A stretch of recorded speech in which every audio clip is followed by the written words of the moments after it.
আপনি দেখছেন news now, আমরা জানি কোনটা খবর। সোনাবড়া পশু বাজারে তীব্র উত্তেজনার কারণে হঠাৎ তৈরি হয় ভণ্ডুল পরিস্থিতি। স্থানীয়রা জানান, বিএসএফ এর ধাওয়া খবর পাওয়ার পর আতঙ্কিত হয়ে পড়েন বাজারের ক্রেতা বিক্রেতারা। এই উত্তেজনা মনে করিয়ে দেয় বিশালগড়ের অতীতে ঘটনা, যেখানে সৃষ্টি হয়েছিল উত্তেজনার। আতঙ্কের কারণে বাজার কর্তৃপক্ষ বাজার বন্ধ করার সিদ্ধান্ত নেয়, ফলে ক্ষতিগ্রস্ত হন অনেক ক্রেতা ও বিক্রেতারা।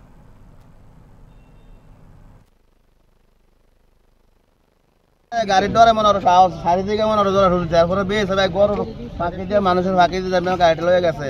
একটা দুর্ঘটনা একদম হামেশা হয়ে যেত কাছে ভালো কিন্তু ভাই গেছে কি মানুষ ডরে আতঙ্ক। আর একটা গাড়ির মনে ওরা যদি ধরা নিন দেয়, একটা গরু লয়ে গেছে বাজার যদি ধরা নিন দেয়, এই গাড়িটাও বাঁচাতে হইব, গরুটাও বাঁচাতে বাজার আনতে হইব। বাজারও কিন্তু ঢুকে গেছে, মানে ওরা বাজার ডাইরেক্ট বন্ধ হয়ে গেছে, 3টা পর্যন্ত বাজার চলে ডাইরেক্ট বন্ধ হয়ে গেছে।